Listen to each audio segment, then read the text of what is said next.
कोई आप ऐसे बॉस से मिले हो जो सुबह 10 बजे काम देते हैं एंड बोलते हैं कि मैं 4 बजे आऊँगा आपका काम चेक करने के लिए, और जब भी एग्जैक्टली 4 बजे आते हैं और अगर आपने स्टोरी दिया, फॉर एग्जाम्पल मैंने इनको फ़ोन किया, मैंने उनको फ़ोन किया, मैंने ये किया, मैंने वो किया, and he used to say no story, hello no story, listen to be very carefully, no story, काम हुआ कि नहीं हुआ ये बताओ, ये सुन लो, there is a very high possibility वो ईगल पर्सनालिटी के है।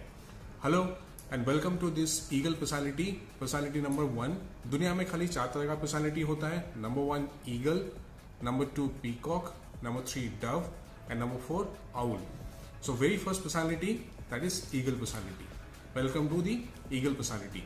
तो ईगल पर्सनालिटी में जो ईगल बर्ड है, national bird of US, same personality जो ईगल बर्ड के होते हैं एग्जैक्टली सेम ईगल पर्सनालिटी के लोगों में भी वो कैरेक्टरिस्टिक्स देखा जाता है।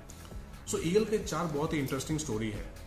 नंबर 1 स्टोरी ऑफ ईगल, जब भी बेबी ईगल पैदा होते हैं, बेबी ईगल को बोलते हैं ईगलेट, तो जैसे पैदा होते हैं जानबूझ के जो मम्मी ईगल होती है वो नेस्ट है, जो घोंसला है वो छोटा बनाती है जानबूझ के, और बहुत ही डर्टी करके रखते हैं ताकि उनको बहुत ही अनकंफर्टेबल फील हो। और उनको डे 1 से वो मम्मी ईगल ट्रेनिंग देते हैं कि जाओ उड़ के आओ, जाओ उड़ के आओ, जाओ धक्का मार के उड़ के आओ। तो ऐसे करके 10-15 दिन बीतते हैं, वापस जब भी आते हैं और थोड़ा साइज में बड़े हो जाते हैं और भी अनकंफर्टेबल और भी डर्टी सा लगता है। तो लाइक वाइज उनको डे 1 से मम्मी ईगल इंडिपेंडेंट बनने का ट्रेनिंग देते हैं। What does it mean? तो ईगल पर्सनालिटी के जितने भी लोग हैं वो इंडिपेंडेंट होते हैं। Point number 1, eagle flies the highest, वो बादल के ऊपर भी उड़ते हैं। इसका मतलब क्या है? ईगल पर्सनालिटी के जितने भी लोग हैं उनके बहुत ज्यादा एम्बिशन है, वेरी हाई एम्बिशन, और उतने ऊपर उड़ेंगे तो रिस्क भी बहुत ज्यादा होगा। फॉर एग्जाम्पल उनके जो हैंड्स है, जो उनके ये जो है विंग्स है, वो अगर दुखने लग गए, थोड़ा पेन होने लग गया तो कहाँ बैठेंगे, कहाँ रेस्ट करेंगे, जगह नहीं है। तो दैट वे वो रिस्क काफी हाई लेते हैं। They are very high risk takers, super high risk takers. For example police वाले से पंगा ले लेंगे, कोई ट्रैफिक पुलिस से पंगा ले लेंगे, झगड़ा कर लेंगे, मारपीट कर लेंगे। दैट डज नॉट मीन सारे ईगल झगड़ा करते हैं। ओके, उनको आप छेड़ोगे नहीं तो कुछ नहीं करेंगे, बट अगर आप छेड़ दिया, उनसे पंगा ले लिया आपने, फिर आपको भी आड़े हाथों ले लेंगे, आपको भी बहुत तकलीफ दे सकते हैं। सो ईगल पर्सनालिटी के लोगों से आपको डायरेक्ट पर्सनल अटैक बिल्कुल नहीं करना है। Okay, I will give you lot of examples of eagle. Let us go to the second story. जब ये थंडरस्टॉर्म होता है, it's a very panic situation for all the birds. तो सारे बर्ड्स अपने घोंसला ढूंढते रहते हैं, शेल्टर ढूंढते रहते हैं कि कहाँ पे छुपूं, कहाँ पे रुक जाऊं। But eagle is the only bird जो कि बादल को चीर के उसके ऊपर उड़ते हैं। देखो सारे थंडरस्टॉर्म, सारे प्रॉब्लम्स तो बादल के नीचे ही होते हैं, लाइटनिंग, थंडरस्टॉर्म, तो उसके ऊपर उड़ते हैं। इसका मतलब क्या है? They like taking challenges. तो कोई भी प्रॉब्लम है, वो प्रॉब्लम से घबराते नहीं है, वो उसको अटैक करते हैं, वो सॉल्यूशन के बारे में सोचते हैं। गो गेटर टाइप एटीट्यूड होता है कि कुछ भी बड़ा प्रॉब्लम आने दो, आई attack, they don't defend.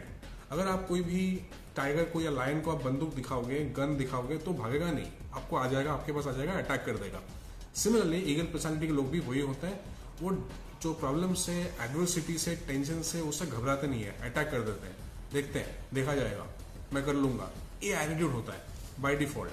That is why they are the go getter. Okay, story number 3, there is crow like bird called raven, RAVEN।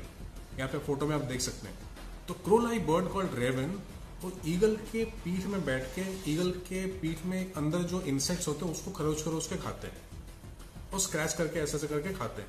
तो ईगल को बहुत इरिटेशन होता है। Eagle size is very big. अगर आपने देखा होगा, एक fully grown eagle is around about 3 feet, बहुत बड़े होते हैं साइज में। और ऐसे विंग्स अगर फैला दिया, वो माउंटेन गोट को, फिर रैबिट को, फिर आपके कोई भी बच्चे को उठा के लेके जाते हैं। एक भी वीडियो आपको वायरल हुआ है, I will just have a look at this.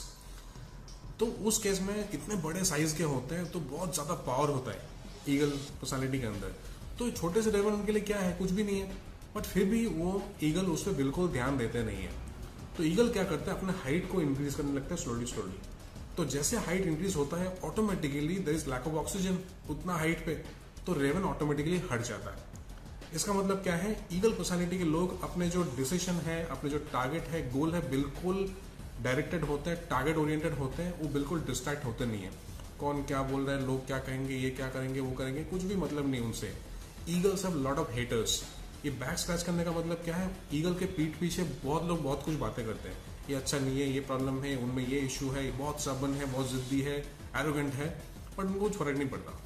Eagle personality के लोगों को कुछ फर्क ही नहीं पड़ता, वो अपने काम में इतने इनग्रॉस्ड होते हैं, बाकी कौन क्या बोल रहे हैं नहीं बोल रहे उससे कुछ भी फर्क नहीं पड़ता। They are so engrossed with it and that is why they are the go getters and they are born leaders.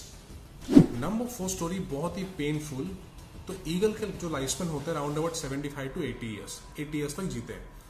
Mid life में अप्रोक्सीमेटली 36 to 38, 40 के आसपास ईगल्स के जो बीक होते हैं, जो होंठ होते हैं, वो ब्लंट हो जाते हैं और जो नाखून में जो शार्पनेस होता है वो भी खत्म हो जाता है। और वो क्या करते हैं, जो भी फेदर्स जमा हो गए तो नाखून से ऐसे करके फेदर्स थोड़ा हटा देते हैं। बट अगर नाखून में अगर जो शार्पनेस है वो खत्म हो गया तो फिर फेदर्स कहाँ से हटेगा, तो ईगल बहुत ही बल्की एंड हेवी हो जाते हैं, राइट। तो उस केस में क्या होता है, ईगल ऑलमोस्ट डायर स्टेज में होता है, डाइंग स्टेज में होता है, बिकॉज बीक से कुछ शिकार नहीं कर पाते, कुछ खा नहीं पाते, कुछ नहीं कर पाते, तो 2 से ढाई महीना ऑलमोस्ट डाइंग स्टेज पे होता है। तो वो क्या करते हैं, जैसे तैसे करके माउंटेन के टॉप में जाते हैं एंड वहां पे जाके ऐसे मार मार के उनके नाखून और जो बीक है वो तोड़ देते हैं। तो जैसे वो तोड़ देते हैं तो it is just like your cutting your hand, it is that painful for the eagles. फिर 3 से 3.5 महीना अप्रोक्सीमेटली लगता है उसको फिर से आने के लिए, नए बीक और नए नेल्स आने के लिए।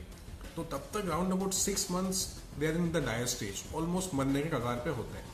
बट जैसे नया बीक आ गए, जैसे नए होंठ आ गए, नेल्स आ गए, again they are back to number 1। तो ऐसे करेके फेदर्स को हटा के again they are back to number 1, they get their own kingdom and leadership. So they are born leaders, they are very aggressive.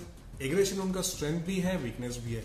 तो जब भी शिकार कर पाते हैं तभी एग्रेशन उनका स्ट्रेंथ बन जाता है, जब भी शिकार कर नहीं पाते तो एग्रेशन उनका नेगेटिव पॉइंट बन जाता है। So eagle personality is very very important, deadly dangerous in good terms. सारे ईगल बुरे नहीं होते, there are good eagles, there are bad eagles. Good eagles हमारे आदरणीय प्रधानमंत्री जी, मोदी जी ईगल पर्सनैलिटी के है, ममता बनर्जी ईगल पर्सनैलिटी के है, शाहरुख खान ईगल पर्सनैलिटी के है, सलमान खान ईगल पर्सनैलिटी के है, Virat Kohli, Sourav Ganguly, all are great eagles. Negative eagles, आपने कुछ गुंडे माफिया देखा है, हर बात पे मारपीट करने लग जाते हैं, गाड़ी में से उतर के मारपीट करने ऐसे करने लग जाते हैं, दीज आर नेगेटिव ईगल्स। सो हर एक पर्सनैलिटी में नेगेटिव पॉजिटिव दोनों है। ईगल पर्सनैलिटी आपके लाइफ में होना बहुत ही जरूरी है, क्योंकि आपके कोई भी अगर लेट से बहुत ही लेजी है, कोई थोड़े से ढीले हैं, तो उनको खींच के ऊपर लेके जाने के लिए ईगल पर्सनैलिटी का लाइफ में हर किसी का एक ईगल दोस्त, ईगल मेंटर होना ही चाहिए। तो कि आपको एक नेक्स्ट लेवल पे लेके जाएंगे, आपको शांति से तो बैठने तो नहीं देंगे, आपको काम करवा के लेंगे। इधर आप उनके दोस्त रहोगे या नहीं रहोगे, अगर दोस्त रहोगे तो आपको आपके प्रोफेशनली काफी ग्रो कर जाओगे, और अगर आप नहीं रहना चाहते तो फिर आपका लाइफ में कुछ नहीं हो सकता। तो eagle are the born leaders, leadership उनके ब्लड में है, उनको पता है कैसे काम निकलवाना है। So they are actually transform कर देते हैं लोगों को, शिफ्ट कर देते हैं। That is what it is all about eagle personality. I'll see you in the next video, which is exactly opposite dove personality. Till then, bye bye, see you.